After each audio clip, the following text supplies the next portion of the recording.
कानून क्या कहता है? कानून ये कहता है यदि आपने कर्जा लिया, बेटा हट जा, यदि आपने कर्जा लिया तो आपके पड़ोसी को तो बताना दूर की बात है, आपके वाइफ को भी नहीं बता सकते हो कि आपने कर्जा लिया हुआ है। और ये क्या कर रहे हैं? ये मोहल्ले में बता रहे हैं पूरे। कानून आपको पता होना चाहिए। और जब कोई रिकवरी वाला है, बैंक वाला है, कोई भी रिकवरी वाला है, उससे पेपर मांगो पहले तो। उसके पास आई कार्ड होना चाहिए। नहीं, अगर आई कार्ड नहीं है ना तो तुरंत पुलिस को बुला लो। सब फर्जी ही देते हैं, मोबाइल में दिखाएंगे। मैं कह रहा हूँ पुलिस को बुला लो ना, सबके पास पुलिस का नंबर है ना भैया।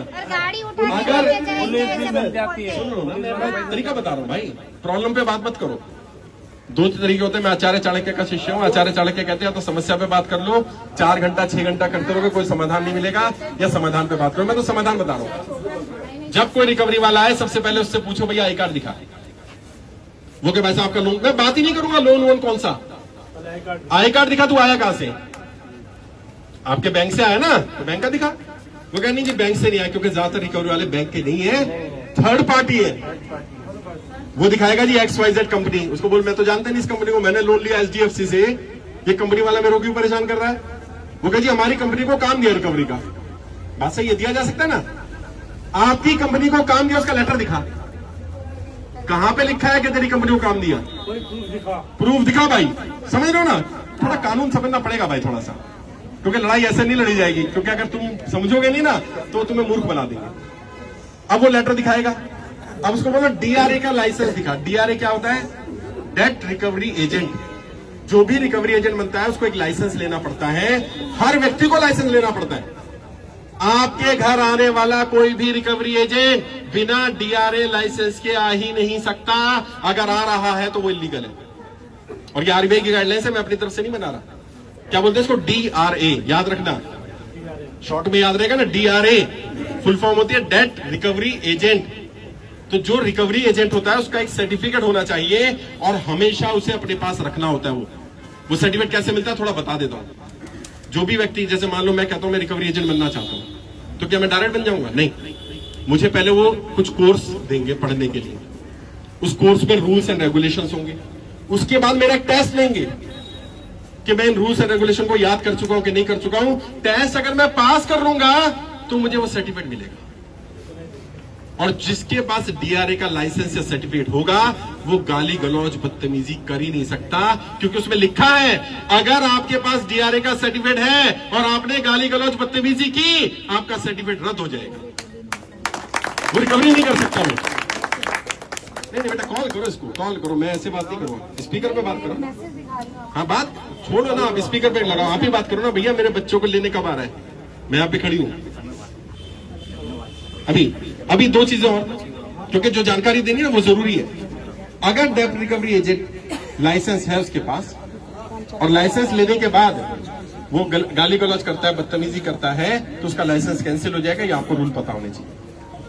अब जब कोई आपके यहाँ रिकवरी वाला आया, आप सबके पास मोबाइल फोन है, ये मोबाइल फोन आपका हथियार है।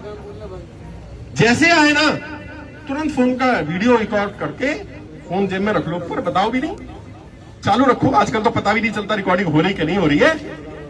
अभी क्या करो, उससे जो जो बात करो रिकॉर्ड करो, क्योंकि वो कल तुम पे आरोप लगाएगा तुमने गाली गलौज किया, बदतमीजी किया। अच्छा कई लोग हमारे ऐसे हैं वह बदतमीजी कर भी देते। करना मत भाई, तुमने बदतमीजी नहीं, शुरुआत मत करना। अगर सामने वाला शुरुआत कर दे तो फिर छोड़ना नहीं, फिर देख लेंगे। हाँ फिर देख लेंगे। मैंने बताया ना अपनी तरफ से गलत नहीं करना, क्योंकि अपनी तरफ से गलत करोगे तो कानून तुम्हारे खिलाफ हो जाएगा। अगर सामने वाला शुरुआत करता है तो फिर देखेंगे उसको कैसे करना है। वीडियो रिकॉर्ड करो और वीडियो रिकॉर्ड करके हमारे नंबर पर भेज दो। हम उसको इतना वायरल करेंगे, इतना वायरल करेंगे। अभी पहले मैं अपनी बात रख दूं भाई साहब, उसके बाद फिर आपके सवाल भी लूंगा। मैं यहाँ जाने वाला नहीं हूं भैया, घर छोड़ के आ गया हूं। हाँ नहीं तो देख ले भाई, अभी गाड़ी में किसी की रखा है, लगेज रखा है। मैं कितना सामान लेके आऊं है? 3 सूटकेस भर के आए। मैं आ गया हूं भाई, अभी मेरे पास रहने की जगह नहीं है यहाँ। अरे बस ये कह दिया, यही बहुत है। ऐसे तो बहुत सारे घर है, तुम लोग का दिल में इतनी जगह है यार। मेरा घर है और प्लस दिल्ली मेरा ससुराल है, तो आप मेरे ससुराल पक्ष की तरफ से आए हो तो मोस्ट वेलकम। बहुत बहुत शुक्रिया, धन्यवाद। नहीं जरूर ले रही कई महीनों के लिए, मोस्ट वेलकम। बहुत शुक्रिया भाई। ये गुजरात टीम देखिए कहाँ व्यवस्था करनी है, लेकिन आज तक अभी तक भी मेरे पास ये नहीं पता मुझे रुकना कहाँ है। मैंने कहा मैं आ रहा हूँ।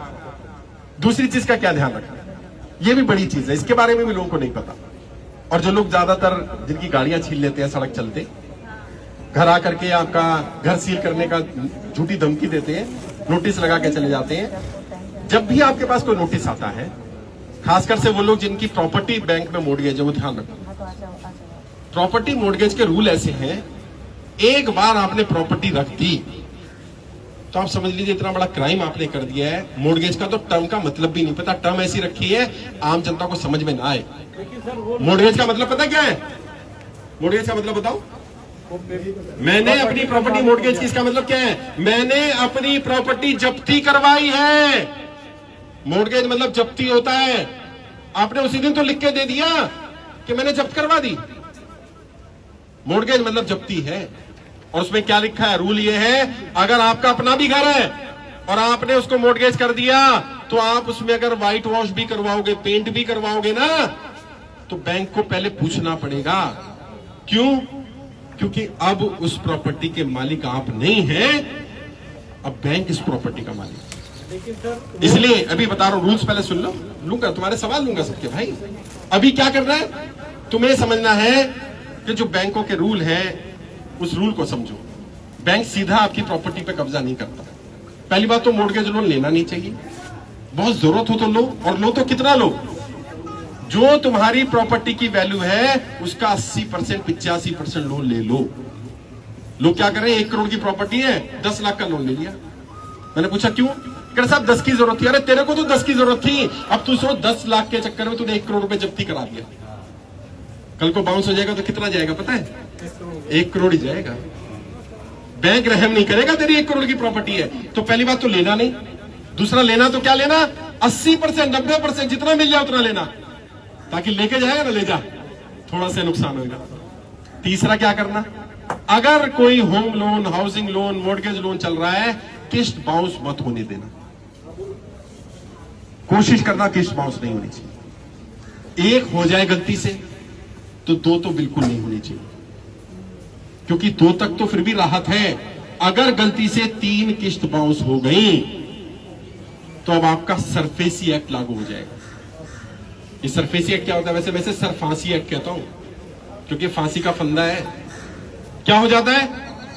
जैसे ही 3 किस्तें बाउंस हुई, अब आपने जो प्रॉपर्टी जब्ती रखी हुई थी, बैंक आपसे सारा आउटस्टैंडिंग मांग लेगा, सारा पैसा वापस करो।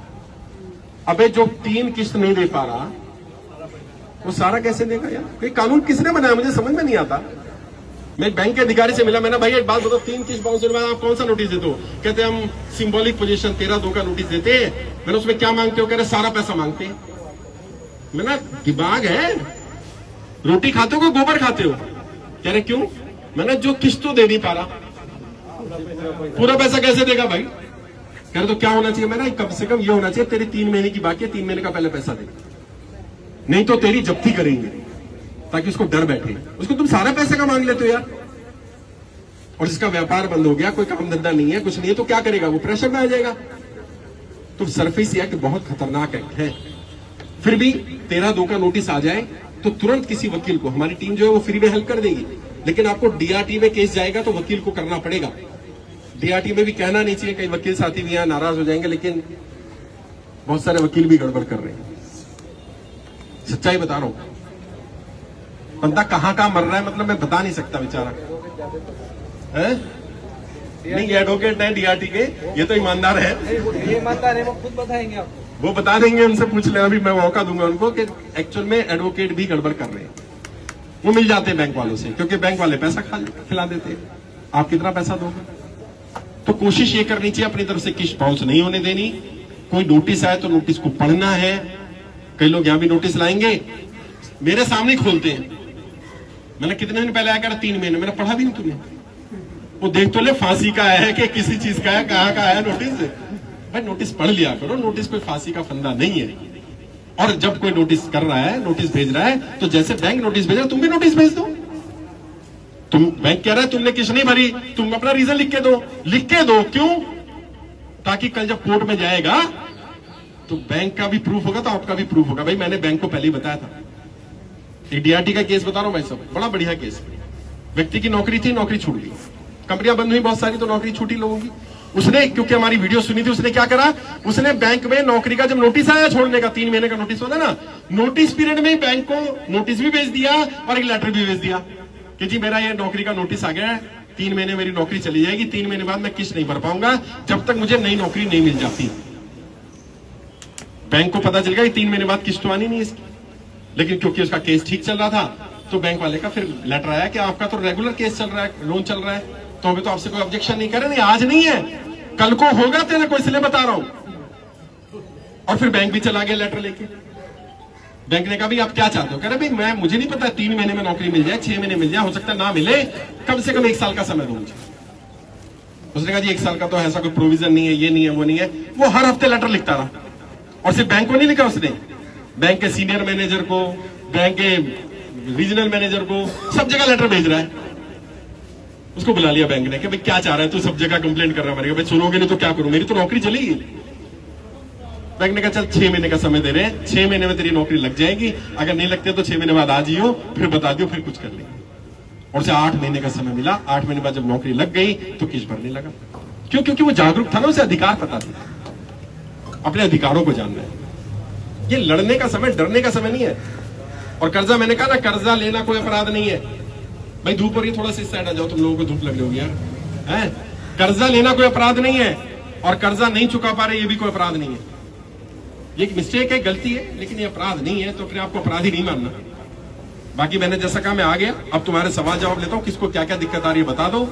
और जैसे भाई आए हमारे पास, क्योंकि मेरी टीम में भी